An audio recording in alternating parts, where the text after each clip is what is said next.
Okay, so we have come almost to the end of the course. So I will teach you yet another non-traditional optimization technique, namely simulated annealing, SA, as it is known in its abbreviated form. It is a non-traditional optimization technique in the sense that we do not use regular calculus techniques, or we do not use a search technique which is based on dividing the interval and eliminating a portion of the interval and so on. However, it is also a search technique. We use some probabilistic loss. Okay, so it is a stochastic optimization technique, and apart from that we draw some certain principles used in metallurgy. For example, annealing. Annealing is basically a slow cooling. Okay, so you mimic the process of annealing in metallurgy. So it is simulated annealing. That is why the name simulated annealing. Okay, it is a stochastic optimization technique. That means it is based on probabilistic rules. So that means it is similar to genetic algorithms in one sense. It is developed by Kirkpatrick, Gellert and Vici in 1983. The article was published in Science. I hope you are aware of this journal Science. It got one of the highest impact factors, considered very prestigious to publish in Science. Then is an offshoot of the Metropolis-Hastings algorithm. It is basically an offshoot of this Metropolis-Hastings algorithm, which is a powerful sampling technique in statistics. We will see that in a little while. So it is a global optimization procedure, just like genetic algorithms. So there is no premature convergence to local minima or maxima. So it is very robust. It may not be very efficient in the sense that it will not quickly converge, but it is very robust. Then it works very well for discrete optimization problems as well as for exceedingly complex problems, right. For very complex problems it works very well. I will put this up on Moodle. The genetic algorithms is already there on Moodle. Okay. So the basic philosophy is, consider the cooling process of molten metals through annealing. All of you have studied annealing, right, in one of the earlier semesters. At high temperatures the atoms in the molten state can move freely with respect to one another, right. At high temperature they have more energy, so they can move freely with respect to one another. However, as the temperature is reduced, the movements are restricted, correct. So analogously, during the initial iterations the samples are free to move anywhere in the domain. What is a sample? If it is single variable, the x can move anywhere in the domain. Okay, just like during the starting process of annealing, the atoms have a probability of being in any state, but once the energy level is low, the probability of attaining a particular state becomes low and so on. That is, the probability of attaining all states becomes low. Are you getting the point? When the energy is high, it has an equal probability of attaining any of the states, right. So that means in short, the freedom gets reduced as the energy level goes down. Okay. So similarly, in the initial iteration the freedom is very high. The x if it is x1 x2 and x2 can move here and there, but as the iterations proceed, the conditions for accepting a particular sample. What is the condition for accepting a particular sample? That is, you are going from x1 x2 of I to x1 x2 of I plus 1. The condition for accepting it becomes stricter and stricter. Okay, that is quiz 1 you make a paper very easy, then quiz 2 you make it a little more difficult, the enzyme you make it very difficult. I mean, that is one way of looking at it. Okay, so it becomes more restrictive. As the iterations proceed. So analogously, if you look at the equivalent in metallurgy, the annealing, the atoms begin to get ordered and finally form crystals with the minimum potential energy. You have learned about this minimum potential energy. If the cooling takes place very fast, it may not reach the final state of minimum potential energy. Are you getting the point? So the crucial parameter here is the cooling rate. The cooling rate decides whether eventually you will reach a state which has a minimum potential energy. Therefore the cooling rate has to be tweaked or fine tuned or controlled in such a way that you get the optimum end product in metallurgy. Similarly, the convergence rate, the acceptance rate of samples, that is the convergence rate of the algorithm, is tweaked or fine tuned or controlled in such a way that you reach global convergence, right. So whatever we are saying in English, eventually we have to translate into mathematics and we should be able to solve, right. So if this crucial parameter is very high, the crystalline state may not be achieved. So this is not what we desire, right. In fact, the system may reach a polycrystalline state that may have a higher energy state than the crystalline state. Are you getting the point? This is if the cooling is very fast. That means analogously for the optimization problem, you may get a solution which has converged prematurely. It is an optimum unfortunately it is a local optimum, okay. There is no guarantee that there is a global optimum, okay. So to achieve absolute minimum energy state, the temperature needs to be reduced slowly, for annealing, okay. So this slow cooling is known as annealing in metallurgy. The simulated annealing mimics this annealing process, okay. Achieving global minimum is akin or equivalent to reaching the minimum energy state in the end, okay. What is the key point? The key point is the cooling is controlled by a temperature like parameter that is closely related to the concept of Boltzmann probability distribution, okay. What is this Boltzmann distribution? A system in thermal equilibrium at a temperature T has energy distributed according to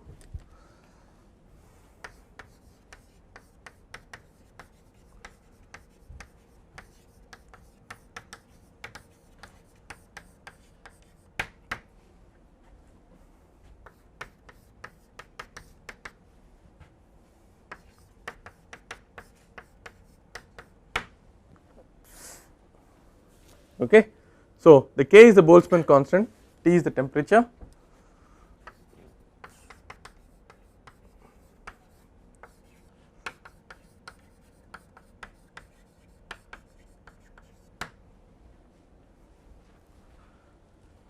this you have studied in quantum mechanics, right, okay. Now how do we apply this for SA?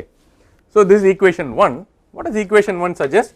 Equation 1 suggests when the T increases, the system has a uniform probability of being at any energy state. What does it mean?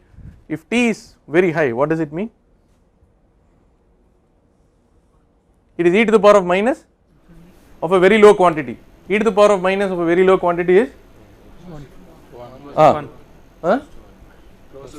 It is close to 1. It is close to 1. So equation 1 suggests that when T increases, the system has a uniform probability of being at any state, but when T decreases, what happens is e to the power of minus, it becomes a large quantity. Therefore this P of V becomes very small. When the P of V becomes very small, it has a small probability of being at a higher energy state. Are you getting the point? How does it work? It is exponential. Whether it is e to the power of minus 4, minus 5, minus 6, minus 7, all are 0 for me. Are you getting the point? Once it has reached a certain threshold, e to the power of minus will approach 0, but if it is e to the power of minus 0.1, e to the power of minus 0.2, e to the power of minus 0.05, there is a chance of getting different numbers. But once you reach e to the power of minus 4, 5 or then there is everything will become 0. Are you getting the point? Close to 0. I mean your calculator or a computer will not be able to recognize that. Therefore by controlling T and assuming that the search process follows the equation 1, that is the Boltzmann probability distribution, the convergence of the algorithm can be controlled. So you use a Boltzmann distribution like condition to decide whether the next sample will be accepted or not. Are you getting the point? Where is the question of, now the question arises, what is this, sir? For the first time you are saying something which is different. What is it that is different in what I am saying? I am saying that if you are looking for a search algorithm, the conventional thinking is y of x has to be minimized.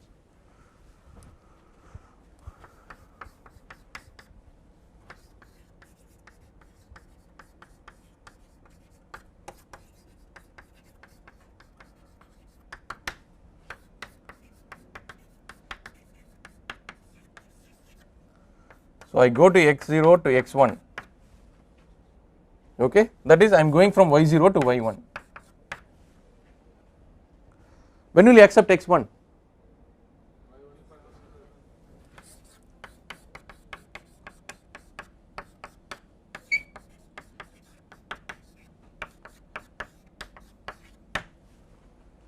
Pretty simple, otherwise it looks stupid, correct. So the simulated annealing also, there is no problem with this. If you are taking two samples, x need not be just one variable x is the design vector, x can be x1 to xn, right, it is a simple notation I am saying. So when you are proceeding from x0 to x1, if and it translates from y0 to y1, accept x1 only if y1 is less than y0. So what we are doing in simulated annealing is, if you seek a minimum, if y1 straight away decreases compared to y0, there is no doubt, there can be no doubt in your mind that x1 has to be accepted. But the beauty is, if x1 is such that y1 is higher than y0, do not reject it right away, reject it with a probability. How do you decide that probability? Please use the Boltzmann distribution. How do you use the Boltzmann distribution? This E, replace it by e to the power of minus, this could be, I think it is e to the power of minus delta E, that is a change in the energy, right. This change in the energy in the Boltzmann distribution is equivalent to change in the objective function.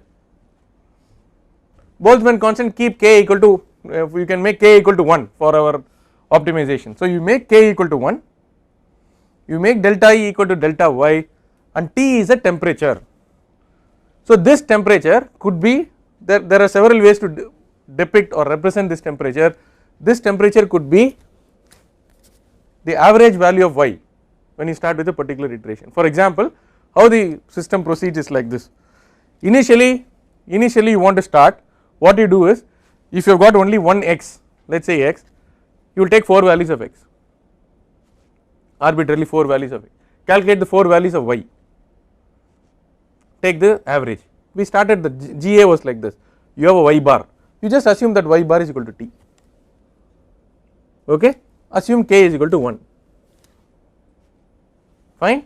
Now you draw a new sample x1 from x0. How do you generate x1 from x0? There are several ways of doing it, you can use random number table and Gaussian distribution, whatever. Now you decide whether x1 is such that y1 increases or y1 decreases. If y1 decreases, very good, because you are seeking a minimum, straight away accept it. But if it increases, select it, you apply this probability criterion, so you will get a number between 0 and 1, generate another random number between 0 and 1, some other number called r, compare r with p, and then if it is greater than, r is greater than or less than 0, less than p, you decide a criterion and accept. What are you doing this? What are you doing this way? Even if the objective function becomes worse, that is for a maximization problem y decreases, or for a minimization problem y increases, initially you just allow, let him be like that, allow him to misbehave. But as you proceed, what will happen is, this t will come down, because over generations the t will come down, because t represents the y. When t comes down, it has a small probability of being at a higher state. Therefore, compared to that random number, the other random number r which you are generating from the table is always varying between 0 to 1, but this random number is also, this p is also varying from 0 to 1, but when the t decreases, the probability will be such that if the function decreases for a maximization, or if the function increases for a minimization, as the iterations proceeds, when the temperature T comes down, it becomes more and more difficult for you to accept the sample. It will proceed like a general algorithm, conventional thinking, only after initially the solution space has been thoroughly searched.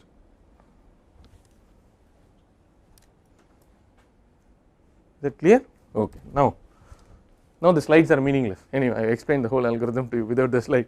So Metropolis 1955 suggested one way to implement the Boltzmann probability distribution in simulated thermodynamic systems.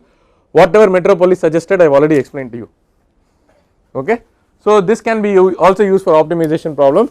So let us say that, so the Metropolis Hastings algorithm, what I have explained to you now, quick, in 2 minutes or 5 minutes, the MH or the Metropolis Hastings.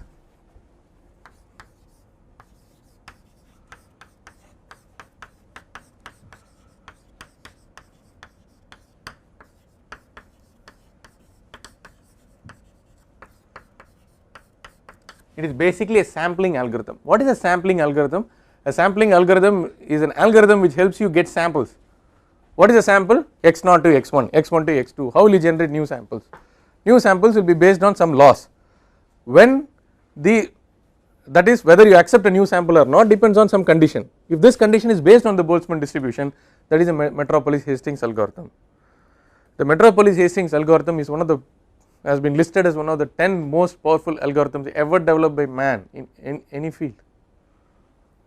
it can be used to solve a variety of engineering problems, okay, because it is actually called an MCMC method. I mean, for an MCMC method you use this, that is Markov chain Monte Carlo method, okay. Markov chain Monte Carlo method. Under MCMC method, the Metropolis-Hastings algorithm is one of the most powerful sampling techniques, okay. We have achieved lot of success in our research in satellite meteorology, in inverse problems, and in our group we extensively use the Metropolis-Hastings algorithm, okay. Now let us say that the current point is xt and the function values Et is f of xt, right, that is y of x. The probability of the next point at xt plus 1 depends on delta E. Delta E is your change in the objective function, which is Et plus 1 minus Et, that is y of x1 or y1 minus y0, okay, and is calculated using the Boltzmann probability distribution. Now we apply the Boltzmann probability distribution. P of E t plus 1 is minimum of 1 e to the power of minus delta by k, delta by kt, okay. If delta E is less than equal to 0, that means the y is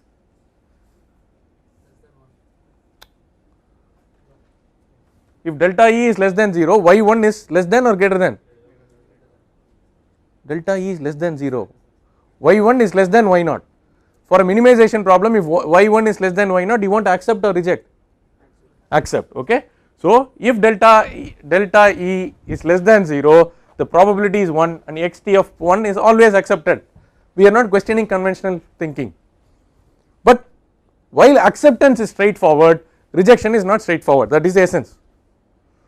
You do not mess up both the things, you accept when it is going in the right direction, but you do not reject if it is not going in the right direction, you reject it with some probability, you do not give U grade straight away okay, you do not reject it with a, you reject it with a probability, and this probability will be such that rejection will become higher, the rejection rate or the rejection will become stricter and stricter as the iterations proceed.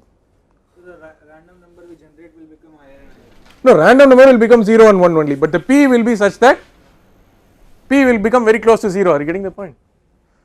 Because as iterations proceed, the T, what happens to T? No sir, I am saying the criteria will be, criteria same, generate a random number R is less than equal to P or R is greater than equal to P, you decide something and stick to that criterion, and random number you will continuously generate, random number will always vary between 0 and 1, P will also vary between 0 and 1, but as the iterations proceeds, P will become closer to 0, but the random number will be between 0 and 1.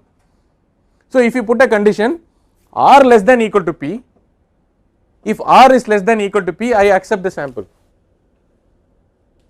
are you getting the point? So R you can generate 0 to 1, P also it will be 0 to 1, but initially P will be close to 1. So out of 3-4 times when this rule is violated, that is y1 becomes more than y0, you will still accept it, but when the cooling proceeds, that is the T is decreasing, then the chance of P becoming high will go down. R has always a chance of going up and down between 0 and 1, are you getting the point? Fine.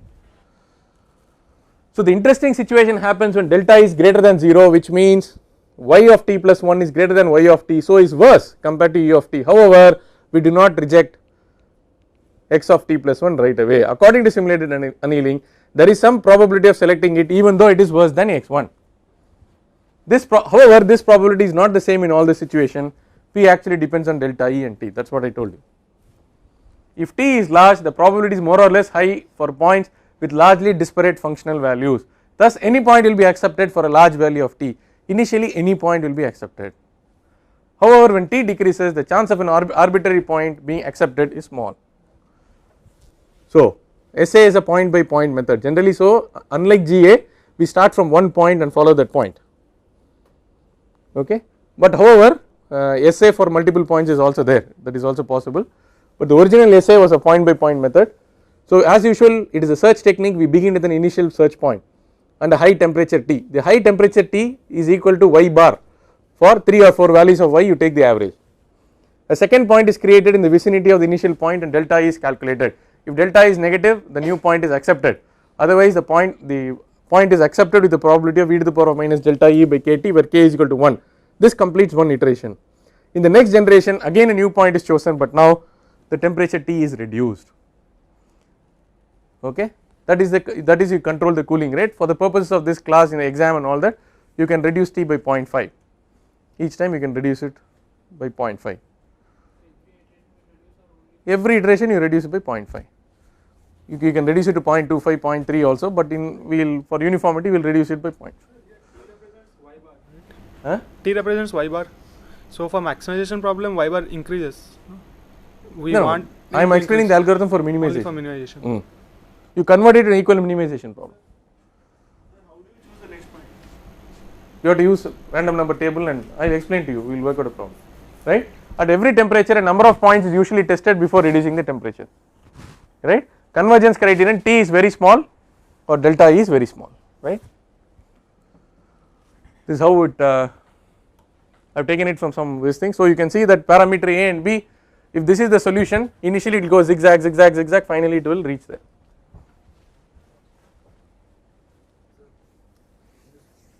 Using the Boltzmann distribution here, but there are a lot of other distributions which have similar properties. What we are Boltzmann, because the Boltzmann distribution works very well for annealing, and they have got success with annealing, it has been used in Metropolis. Okay, what is the algorithm? If you want, you can write down. Okay, it will be better. Okay, choose an initial point x naught, a stopping criterion epsilon, set T sufficiently high, decide on n. Can you just copy this down? It is going to be helpful to you.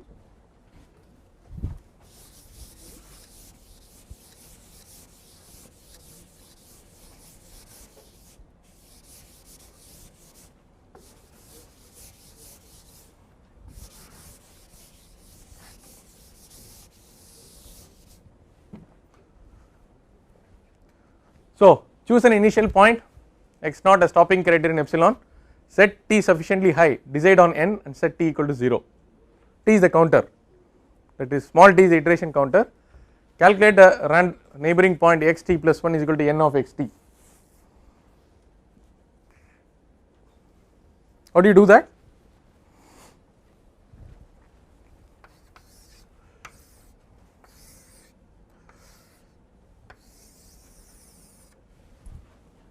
Okay, please look at the board, stop for a while. For example, suppose I want to optimize.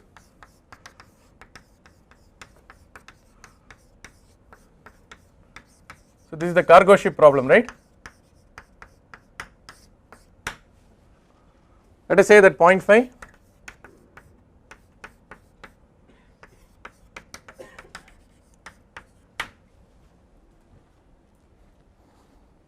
correct. Now what I do is, let me take first sample x naught equal to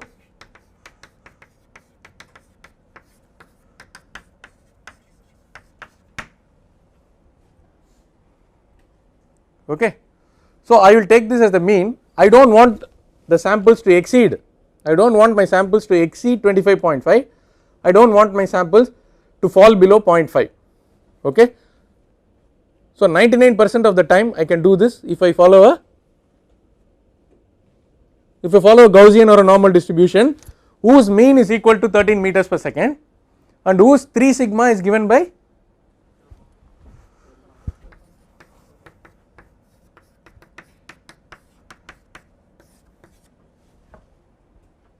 are you getting the point? So 25 12.5 sigma is 4.16 meter per second. So I will have mu equal to 13, that is initial iteration,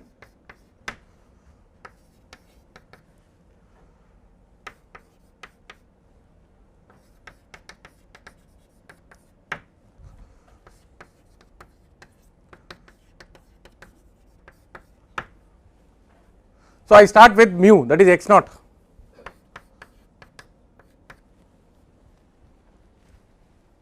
Okay, so how will I generate x1 now? Asutosh, you asked this question, right? How will I generate x1? He is not able to. How will you generate x1? Okay, so if you use the normal distribution f,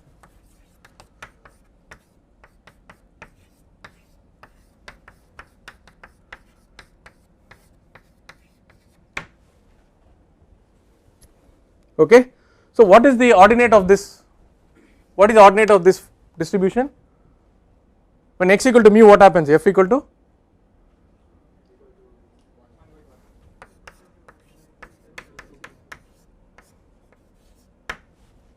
Okay. So this will be the maximum probability you are getting. This will be the maximum probability you are getting. That will happen when x equal to mu, therefore x minus mu equal to 0.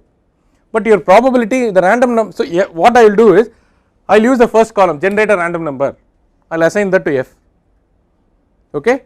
Sigma is known to me, mu is known to me, I will generate the new x. But what will be the problem with this procedure if we straight away apply it? The distribution is correct.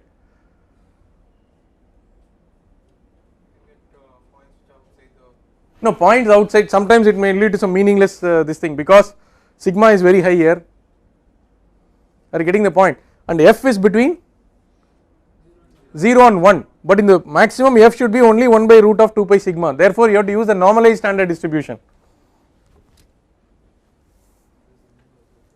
Are you getting the point, or how else can we adjust, can we take care of this? Any suggestions?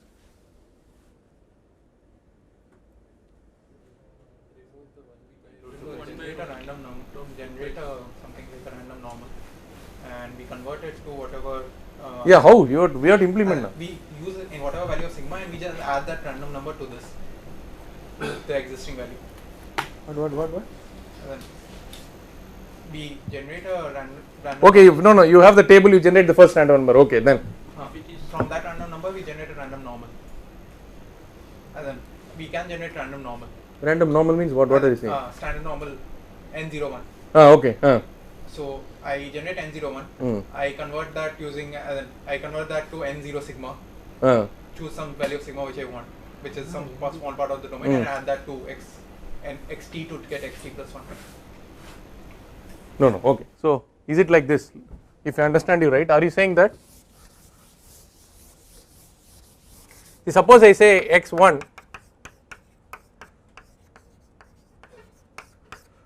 This is not correct, isn't it? Then you are not following the random number, isn't it? Is it correct? Huh?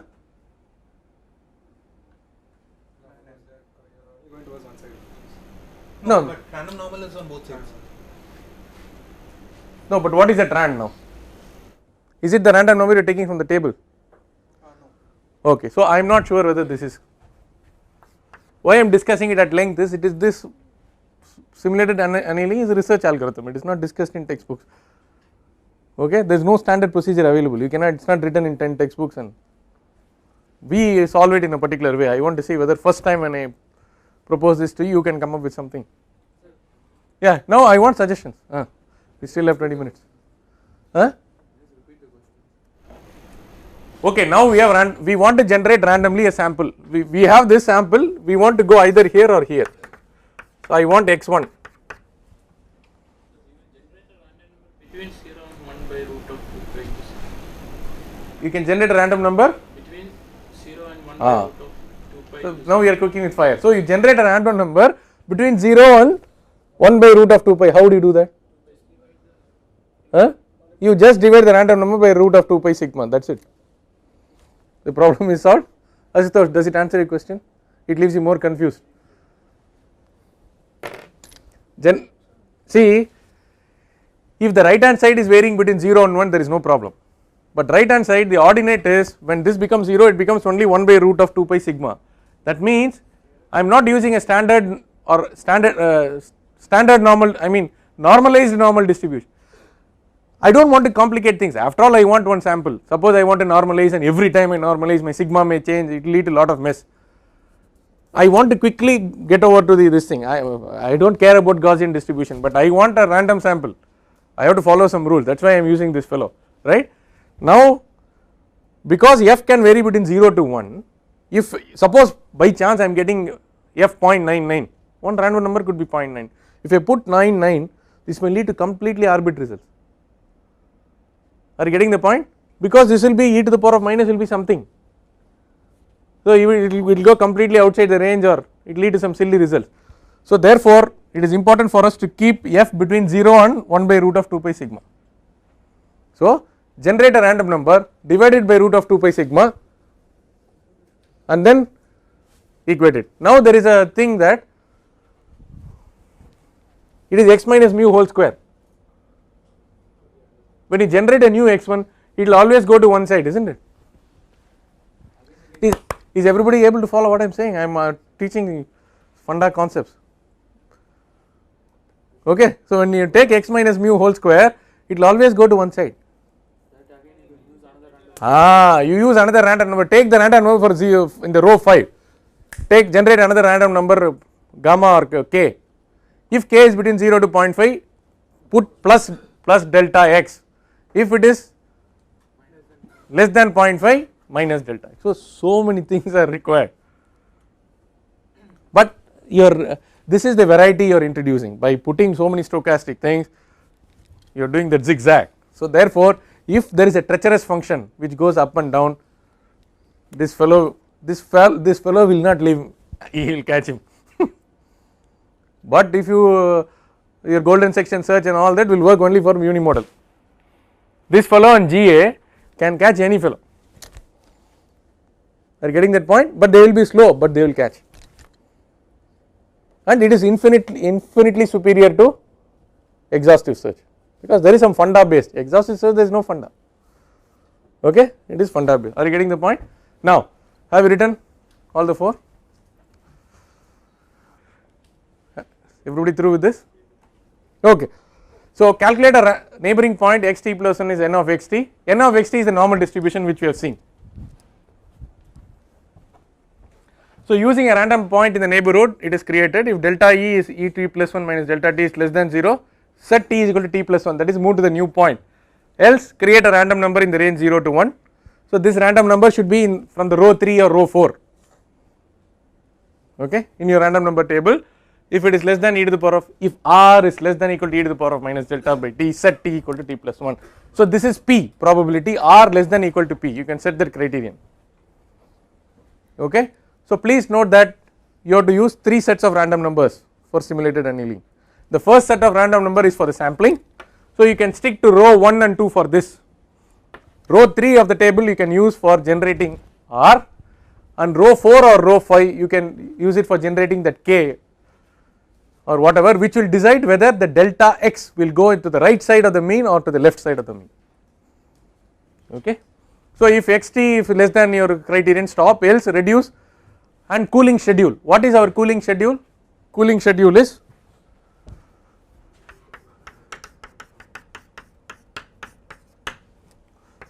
so this is our cooling schedule.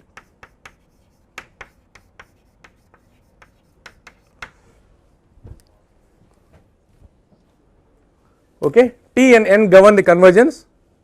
If t is very high, convergence is slow. If t is very small, it may lead to premature convergence. To calculate, okay, please note this. To calculate initial t, draw a few random x values and calculate the average f of x. This you have to note down. How to generate the initial temperature, and that set t equal to average f of x. So you know the initial sample, initial x will be the mean of the range, initial standard deviation you know, right? Initial cooling rate I have given you. Use random numbers, generate and proceed. Fine. No. Yes, that's it. Now, problem number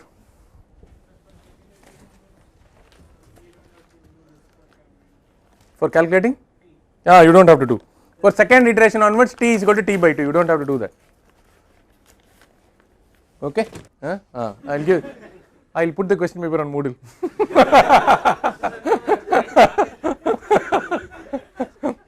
Okay. So, one question on DP, one question on LP, one question on GA, one question on SA, 4 questions. One question on Lagrange multiplier 5, one question on nonlinear regression, right. Then golden section and other things depending upon same problem, I will say solve it by the Fibonacci or golden section. The golden section everybody, all of you know, it just takes 10 minutes, okay. And then initial simulation I will give a tough problem which will involve some dou y by dou x and the either Newton-Raphson or, okay, or I can give Gauss-Seidel system of 3, simulation is also involved, okay. So you have a fairly good idea of what you expect, right. Now we will start solving, because simulated annealing we have not really solved. Okay, you should know how to use a random number table. People who want to, so problem number 43, consider the cargo ship problem. We would like to solve it using SA. Consider the cargo ship problem. Anyway, problem statement can be conversational, no, instead of being very formal, and okay. We would like to solve it using SA, full stop. Perform 4 iterations of the SA. Perform 4 iterations of the SA with an initial interval of uncertainty, of 0.5 less than equal to x less than equal to 25.5 meters per second. Perform 4 iterations of the SA for this problem with an initial interval of uncertainty of 0.5 less than x less than equal to 25.5. Use the random number table provided to you. Use the random number table provided to you.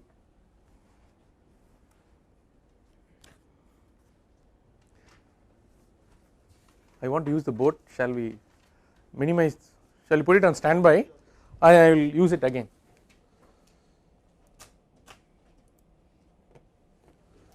So I told you the difference between BTech, MTech, PhD. No, you know that?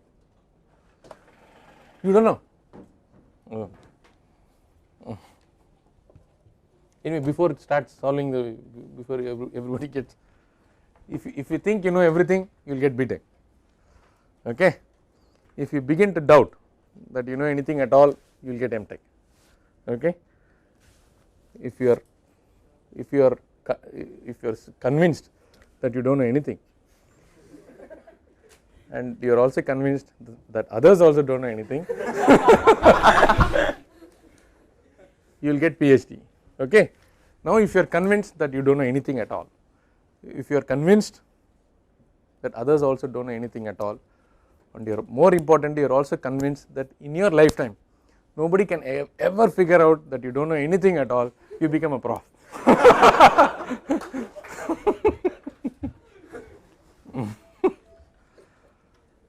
So 12 years back, one fellow was very serious student. When I told this, he put his hand up, that, sir, I have no doubt that I don't know anything, sir. Then he is trying to trap me. Then why am I registered for MTech, sir? I should get PhD. He tried to trap me.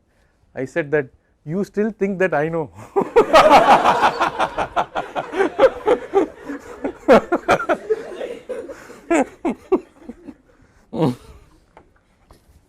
It took some time for him to understand, but he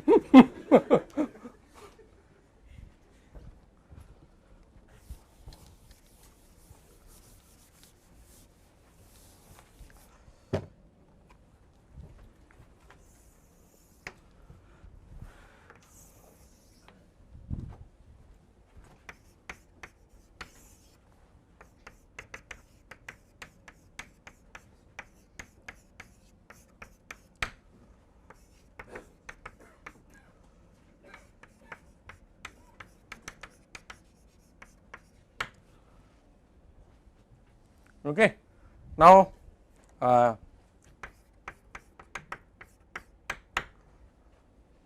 first step,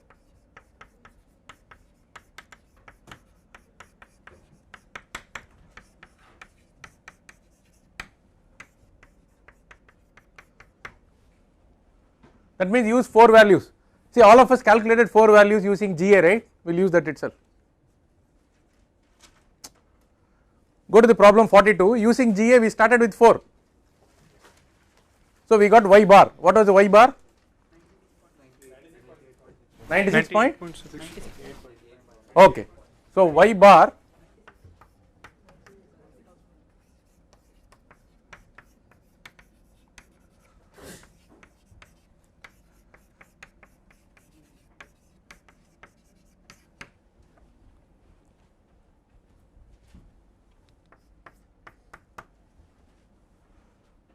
okay. So now iteration 1. So every iteration you have to draw this, the exam also you have to draw this and indicate the mean, only then I will be convinced that you understood, right. So x naught equal to mu equal to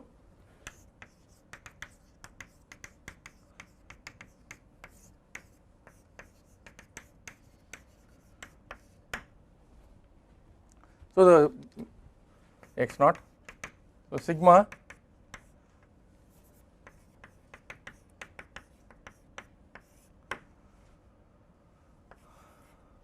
no 3 sigma, right?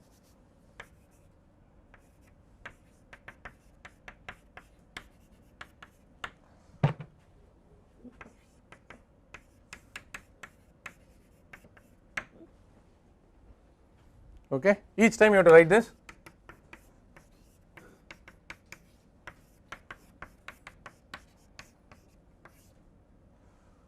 X1, huh?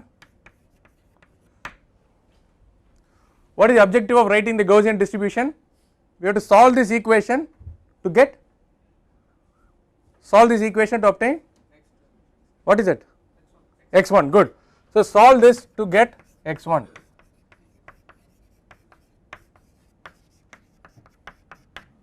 And then apply your funda. What is that funda? E to the power of minus delta by kt. If y straight away decreases, no need to apply that funda.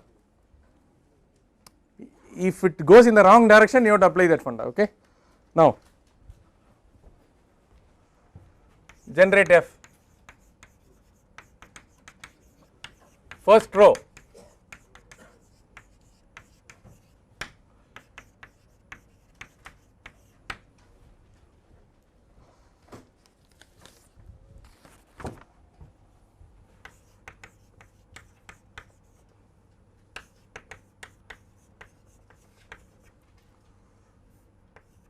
Four nine nine 629.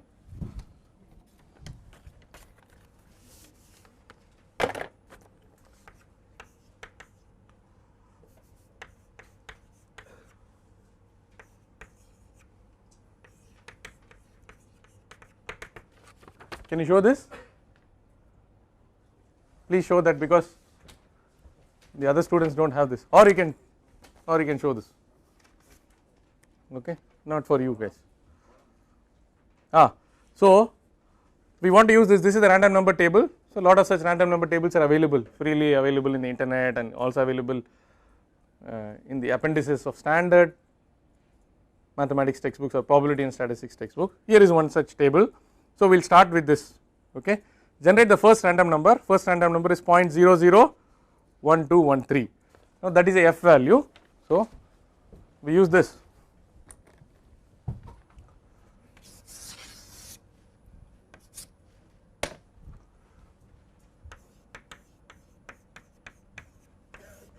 Divided by 2 pi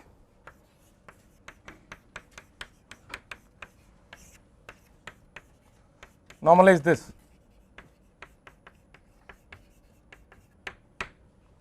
How much are you getting? Very bad, huh? Very small, no?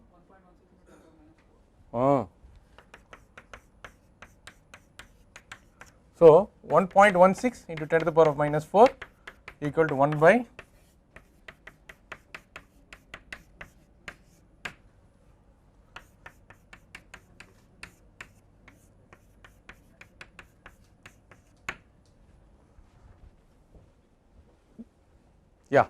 solve for x1.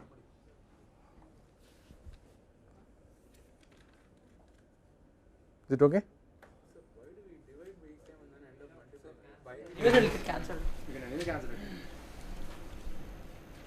Should we divide it or multiply it? No sir, actually because e power You can just equate it to e power minus. yes sir, because e power that the maximum value of that is between 0 and 1. So Yeah, but anyway it's also going on the, you don't have to divide it when you are actually doing it. Get rid of the 1 by 2 pi sigma for to make it very formal, and since this lecture is also going out, I will, what they are saying, what people are saying is anyway these two get cancelled. You have to just look at, okay, first step you write like this, next step onwards you don't write, okay, so that you don't get confused. It may so happen that you may use a normalized normal distribution, then you should not get confused. Now what is this now? X1. I can only say delta x, right, because x1 minus mu, does it give arbitances? No, it won't give arbitances. What is it giving? Which is out of range? How much are you getting? Has anybody finished?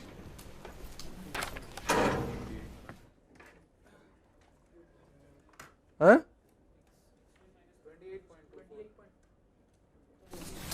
It is 28.24 because it's 0.001, it's going out of. okay. It is x1 is 28.24.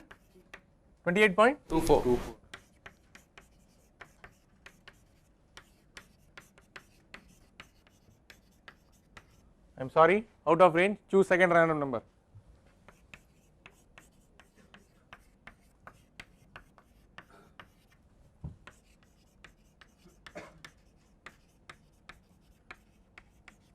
Choose second random number.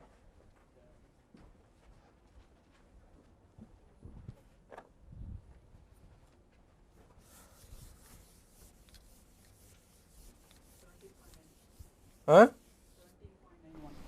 X, huh? Anyway, it is going in the wrong direction. Okay. Now, next random number f is, what is f? 0.499. Initially, huh? Yeah, but that, okay, what Varun is saying is correct. That gets cancelled, it's okay, but okay, now I will do some little bit of cheating. I mean, first we got 28.24 by adding to the positive side of 13. Now I am allowed to do the negative side. But this, if you do not believe me, go to row 5 and take another random number. What is the first random number in row 5, column 5? 0.05. Huh? 0.05. 0.05. But then we should, if it is less than 0.5, I will add. What is the second number?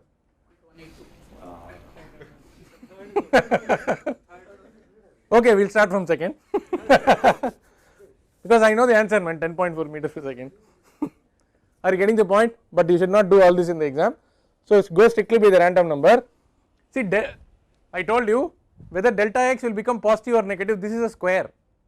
So whether delta x is positive or negative, you have to decide by another random number. You set up an algorithm based on column 5. If random number, generate a random number less than 0.5, you go to the left side, greater than 0.5, go to the right side, whichever way. Now I will say delta x is how much? How much is it, Sampath? 4.9. 9? Oh. So let me say x2, x1,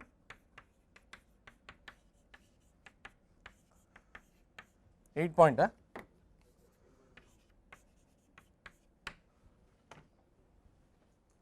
Okay. So the first step, what is y of x1?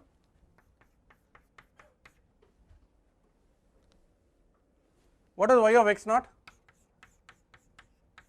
See, so far you did not calculate y of x naught.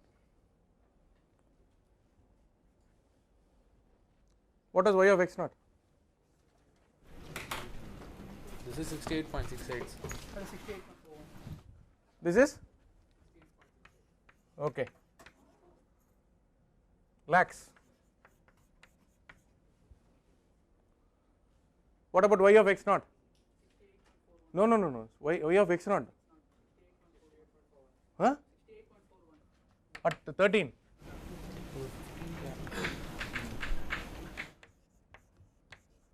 Now it is good. I wanted to tell you the algorithm in one iteration itself we got. Now y of x1 is worse compared to y of x naught. We are seeking a minimization, correct? But I do not want to reject it right away. I want to use the Boltzmann distribution. Okay, y of x1 greater than y of x naught, but we do not reject right away.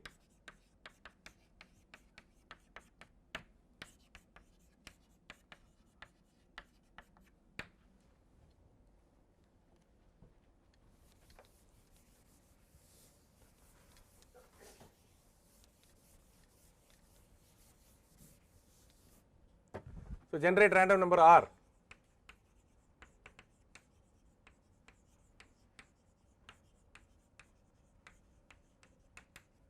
Third column.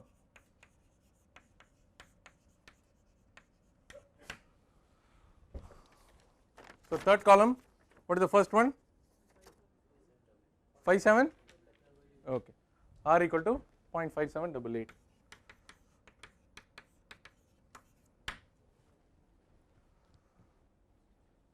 Okay. Now P.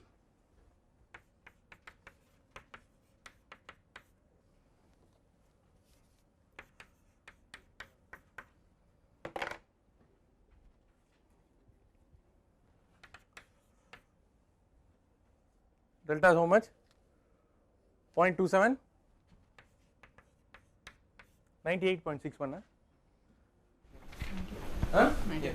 Okay. I am very happy, is very close to 1. Huh? 9? Oh, if R is less than or equal to P, we accept, right? What did you say? Okay. R is less than P, therefore we accept this new sample.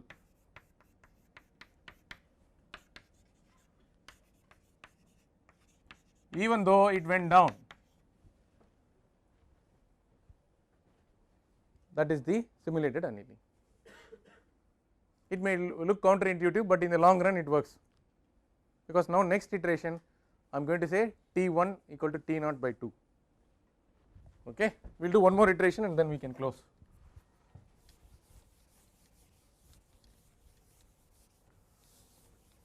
You can see that it can be eminently programmed. It's easy to write an essay program. People who want to do their BTech project, MTech project, dual degree project, whatever, or you're interested in optimization, you can use MATLAB, you can code GA, you can use code essay, take any of the problems which you discussed in this class. Quiz 2 we had a good problem, Lagrange multiplier, d to the power 1.5, you can code it and then use various strategies. That's a good learning experience. Ideally I think this course we should have a lab, right? Make it a 4-credit course, we should have a lab and all of you will work on a system, we'll do the iterations, we'll plot contours of, it will be real fun, right? Optimization lab, maybe in the future I should think about it. Okay. So iteration number 2, okay, x1 is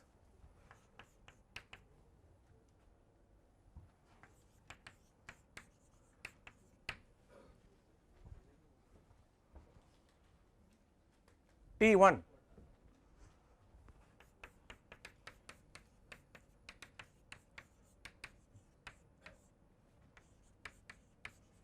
so it is lakhs of rupees, right? T is lakhs of rupees. Anyway, delta y by t is dimensionless, don't get, there is no e to the power of minus rupees is not there, don't worry how e can be raised to minus of rupees, okay. That is dimensionless. Okay. Now what should you do? F equal to, we will retain the same sigma, right, or you want to change?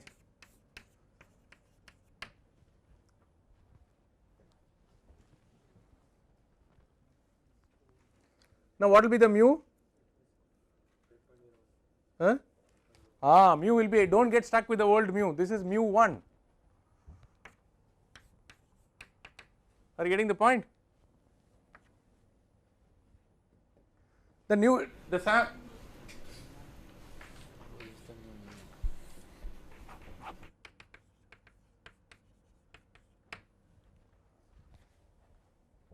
but then the 3 sigma it will, that gadbad will be there, no? There is a possibility that 3 sigma may go out. Sigma will also be changed, but this simulated annealing 101. I mean, so we are just trying to learn simulated annealing. In fact, the actual Metropolis-Hastings algorithm, the sigma will change with respect to the current mean, but let us not complicate the algorithm. We will keep the sigma same. If you keep the sigma same and it so happens that you generate a random number, you get a new estimate which exceeds 25.5, throw it out and take the next random number. It is not very complicated in the exam, only thing it will be lengthy, that is all. So you should allot sufficient time for the simulated annealing. There is no traps, or I mean it will not let you down, but basically you have to, considerable labor is involved. In the actual Metropolis algorithm, what happens is 5% of the sigma is 5% of the current mean. Watch carefully, when we do research, when we actually apply the Metropolis-Hastings algorithm for research problems, what we do is sigma is dynamically updated to 5% of the current mean. That means the sigma will be 5% of this, will be 0.4. So it will be 7.6 to 8.4, but if you do that, we will never reach the solution for this problem. So we keep the sigma that way. Now that is required for research problem, because such a high value of sigma, the solution will oscillate when you are looking at high dimensional problems. High dimensional problems are problems with lot of variables. Are you getting the point? Let us keep the sigma the same, let us keep mu1 as this. So what is the next random number? We are already going to the third random number, correct? 0.108. Please note, we are using this sequence for f, we are using this sequence for f, this sequence for r, this sequence for deciding whether delta x is positive or negative. Officially that is our this thing stand. Ashutosh, is it clear? No, because you have to that f has to be in a particular random number. The random number is a random number, it doesn't make a difference with sigma. No, when you start with this you have to proceed. When you, in this case you have to start, and sometimes you will get 0.5, 0.5, 0.5 always, 0.6, 0.6. They are all in a particular sequence. When you are doing iterations you have to follow. This is the way the computer will generate. If in a do loop, if you put rand of x, it will generate in this order. Otherwise you will pick and choose all those things which are more than 0.5. Are you getting that point? That sequence of random numbers is very important. Okay. So what is the new random number? 0.108, huh? We leave this.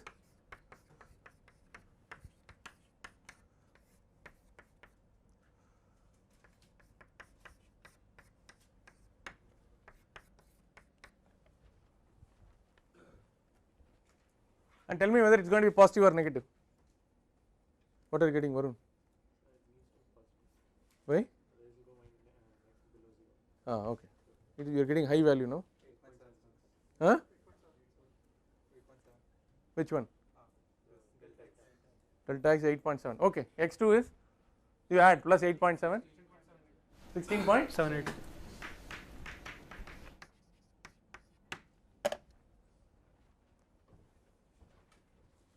Now we will apply the MH once more. So y of x2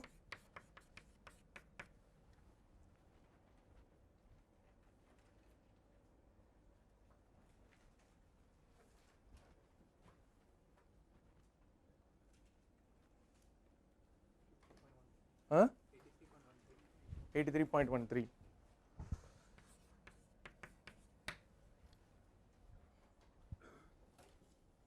Now is it getting worse?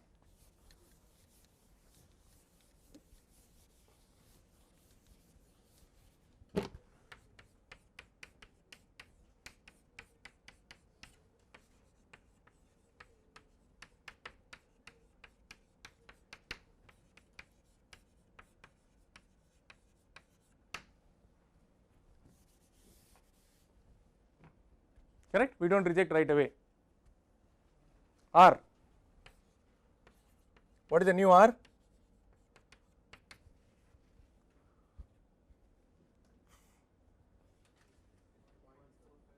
.45. 0.73, very good. You are giving me some hopes. E to the power of minus rejected. I am so happy I can stop the e to the power of minus 14.4.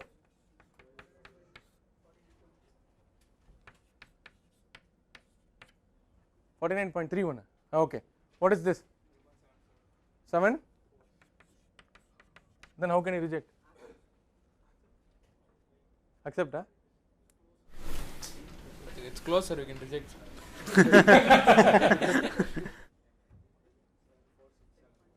Huh? You have to accept. Okay, but it is going the wrong direction, but you have to accept. But you see, it is getting stricter because the denominator is going down. Abhishek, is that clear? Sendil, are you able to see that the denominator is going down? Therefore, it will become tough to accept it. Okay, this time will R is less than P, we accept R2. Okay, so you can complete the other two iterations at home. Anyway, there is no funda involved. You know how to accept or reject. This is how the simulated annealing works. After some time, it will cover the zigzag path. So it will cover the whole of the solution space fairly well, so that global optima are not missed. Okay, so pretty powerful technique. So if the objective function is computationally expensive, for example, you want to solve a tumor, okay, you want to solve for a tumor using the Penrose-Bio heat transfer equation, or you are doing FEM, okay, ANSYS or CFX or Fluent to generate all this, and for getting each value of y, it is going to take a lot of time. I keep telling you, you can develop a neural network. You can run for so many combinations of x, validate it, train it such that neural network is just like regression, just like y equal to x square plus bx plus c. It gives you a regression of the independent variables, and then it gives y, and then keep playing with that y using simulated annealing, okay, and then finally see, and finally you will get the optimum. Now what you have to do is, after you get the optimum, you can substitute those values of x back into your original forward model, which is a forward model, that is you want to find the temperature distribution in a tumor or something. After you get all these parameters, you can substitute it into your original governing equation and generate all the temperatures and check whether temperatures which are predicted by the neural network are the same as the temperatures you are getting by the full model. This completes the loop. This is a standard operating procedure for doing research. Or one step further, you do these experiments, have a heat source, change the volumetric heat generation rate, put thermocouples, measure it, and then use experimental data. Then you can go to the highest, you can go to a very high journal, and if you can come up with some algorithm which is more powerful, you can prove that for the Himmel-Blue function or banana function it is superior to what Kirkpatrick has done, you can aim at nature or science. It's possible. I mean, they didn't come from heaven, the people who are publishing there. You have to put effort, that's all. Normally engineers don't try to publish in those kinds of journals, but it is possible. Once you have nature and science, the advantage is you have a lot of citations, a lot of people will look at your work and all that. Suddenly overnight you will have greatness thrust upon you. Then how to handle this will be another problem.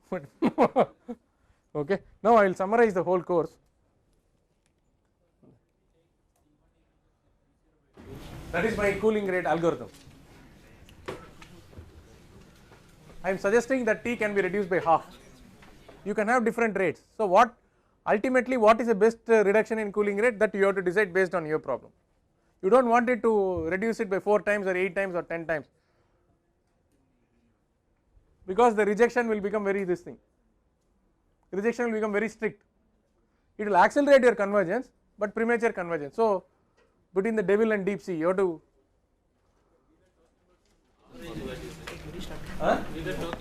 That is for starting.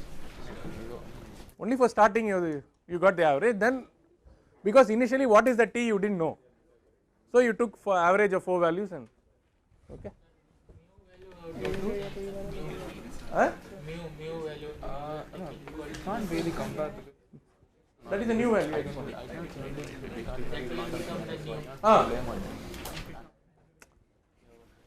Saying how it is equal to mean. Which one? The new value is I am putting the distribution around the new mean. The new value of x becomes the mean of the distribution. That is the way all sampling algorithms will work. When you are proceeding from 13, the mean is around 13. From 13 if you come to 8, the mean is around 8. From 8 if you come to 8.6, the mean is around 8 points. Are you getting the point? The new value of x becomes the value of mu automatically. Are you getting the point? Oh. Okay, so just a quick summary of the whole course. Yeah, next slide. Oh, what is this? Okay, now it's a dumb question. What is optimization after going through 43 lectures? Keep on pressing. Process of finding a condition that gives the maximum or minimum. I told you it may not always be feasible or possible. because of the complexities, time and money involved. Small projects, the cost, time and effort may not justify. Complex system design is too complex. One possible strategy is to subdivide the problem into optimization of subsystems and proceed. Okay. The important decision is what is to be optimized, that is called the objective function. For example, aircraft, racing cars, it will be the weight. For automobile, it could be the size, cost and specific fuel consumption, or it could be for a racing car, it will be the BHP per ton of weight, right. For the refrigerator, it is the first cost. What is the first cost when you buy it in the market? For the air conditioner, more important is will be the running cost. Several levels of optimization are there. For example, if you want to look at optimization from two levels, in one level it is a comparison of competing concepts, which we have not considered in this course. It is not possible to consider. That is, there is a, are you getting the point? You want to solve the power problem in Tamil Nadu, there are so many ways. You can import power, you can have a coal based power plant, you can have a gasification plant, you can have a nuclear power plant. Then you have to optimize each of these and find out, that is a big task. But once you decide that I want to have a nuclear power plant, then we can give for a nuclear power plant near Chennai what will be the optimum. Okay. So, comparison of competing concepts is more difficult. Second level is optimization within a concept, only second level was discussed in this course. Mathematical representation, y is written as y of x1 to xn, x1 to xn are the independent variables, and usually it will be constraints, could be equality as well as inequality constraints. Economics is all about constraints, the constraints actually bind the solution. Okay. Economics is all about economics in one line, unlimited wants and limited resources. That is the whole point is unlimited wants we have, but we have only limited resources. The resource could be anything, it could be time, it could be money or whatever, right, fine. So, the equality constraints are given as phi 1 or phi 1 to phi m, and the inequality constraints are psi I to psi j less than equal to Li, that is only representation. You can also have greater than equal to. Inequality constraints are more difficult to handle. Okay. The following relations hold: minimum of a plus y is a plus minimum of y, max of y is min of minus y. Okay. So, we have seen this problem, heat rejected from a Carnot cycle. Go to the next one. Next one. So, evaporator, condenser, this is operating in outer space, we solve this problem. So, only radiation is possible. We set up the optimization problem to minimize A was the area, and we wrote it in terms of the temperature ratio is TL by TH, we optimized it straight using calculus. We did this? No, we did not do this. Okay, I will put it on Moodle. Okay. So, this is simple, do not worry, you have solved complicated problems. Okay, so this is okay. Then we want you have time? I will show. Okay. It's okay. You are getting very conscious, huh? Okay.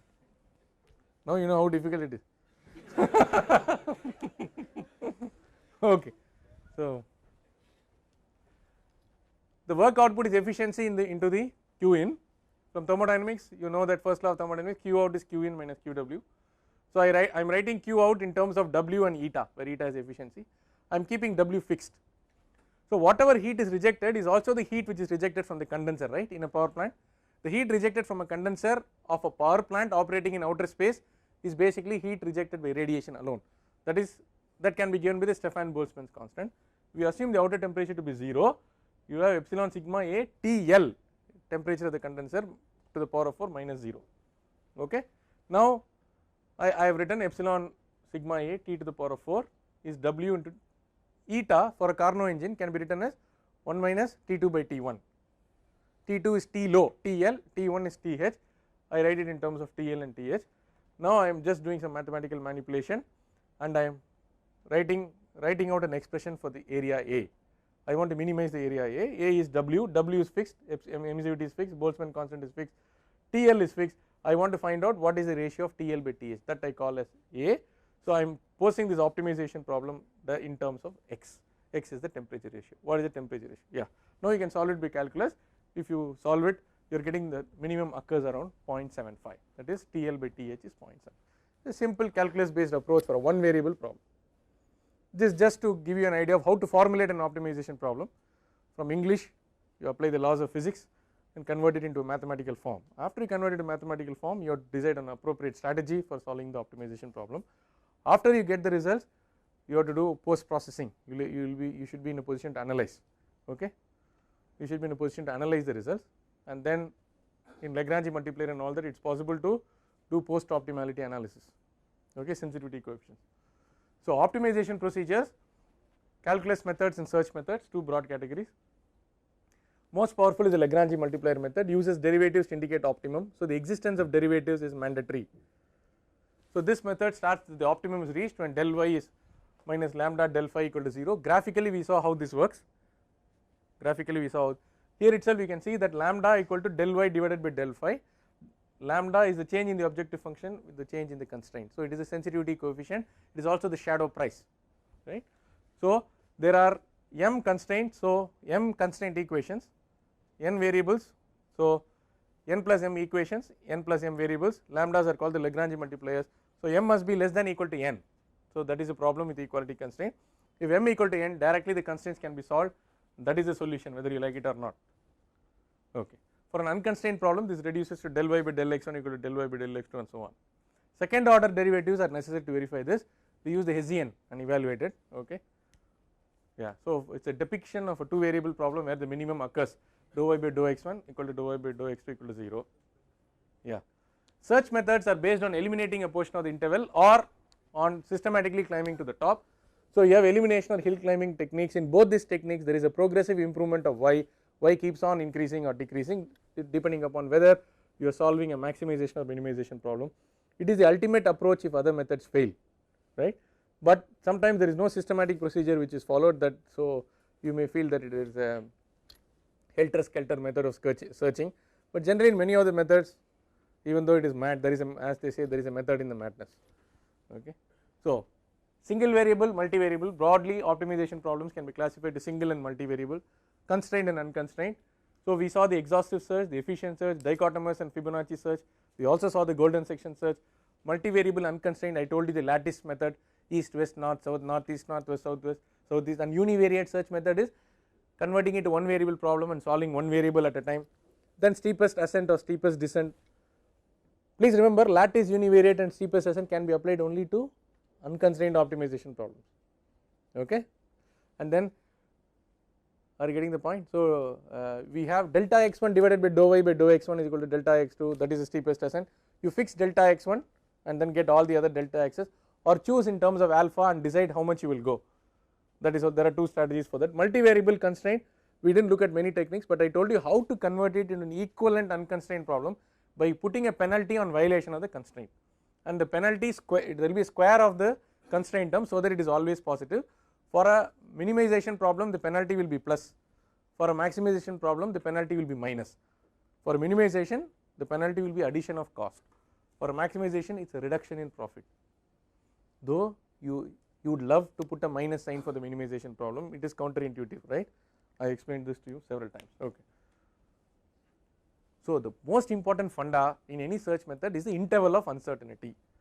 What is your final answer lies between which two limits, that is the interval of uncertainty.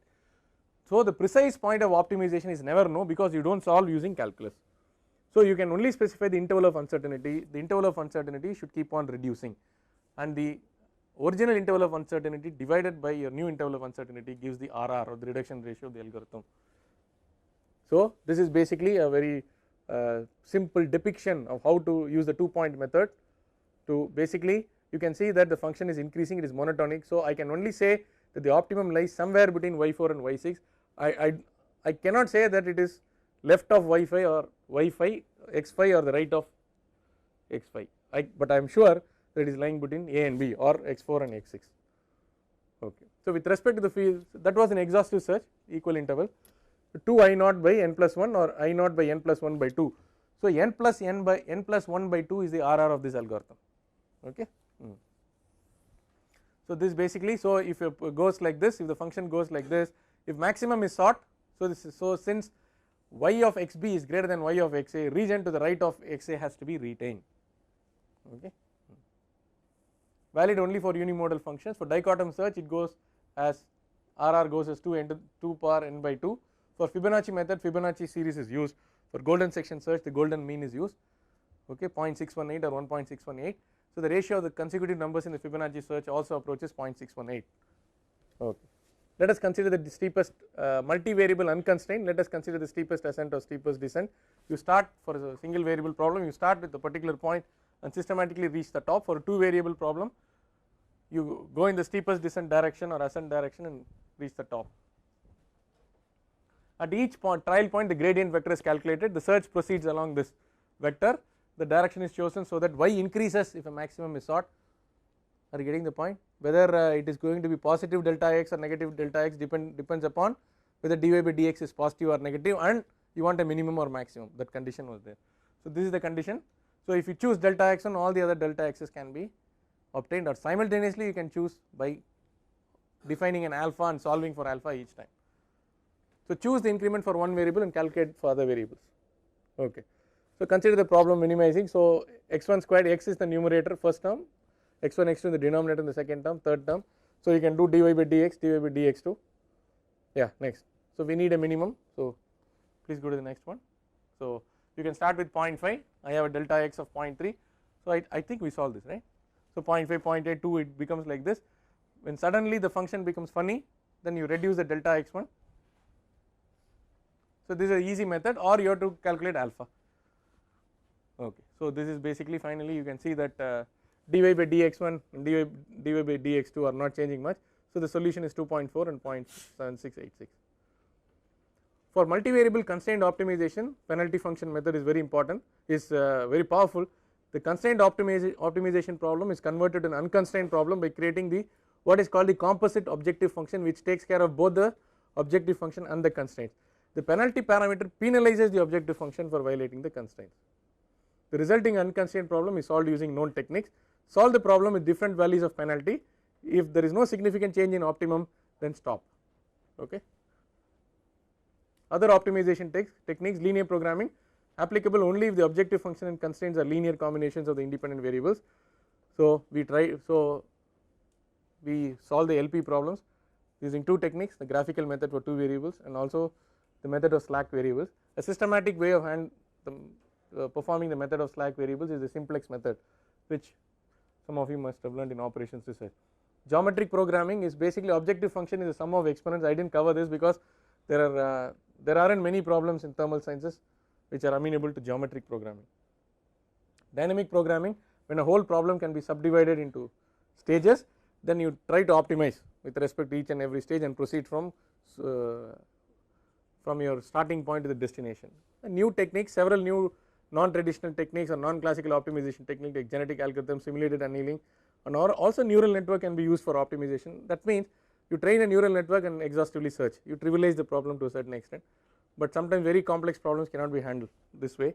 So at least 2 of these techniques we have seen in this course, right. So what is the summary of the summary? So then the number of optimization techniques is very large. Optimization is a very powerful tool in the hands of the engineer, regardless of the field you work, regardless whether it is electrical engineering, mechanical, chemical, whatever, always there is scope for optimization. And once you know the basic methodologies and tools, then it's a lot of fun to optimize and try to seek, because we all try to seek improvement, right, in whatever we do. So number of optimization techniques is indeed very large. The analyst should make the right choice based on requirements. So the idea behind this course is got a flavor of all these techniques. So when you actually encounter an optimization problem, you know which is the problem you have to choose, which is the methodology you have to choose, and then you will probably code or use a standard code and solve it. In many practical problems where differentials may not exist, so these non-classical techniques like genetic algorithm, simulated annealing, particle swarm, and all these are gaining popularity. So these are some of the books I have used. Yeah. Thank you.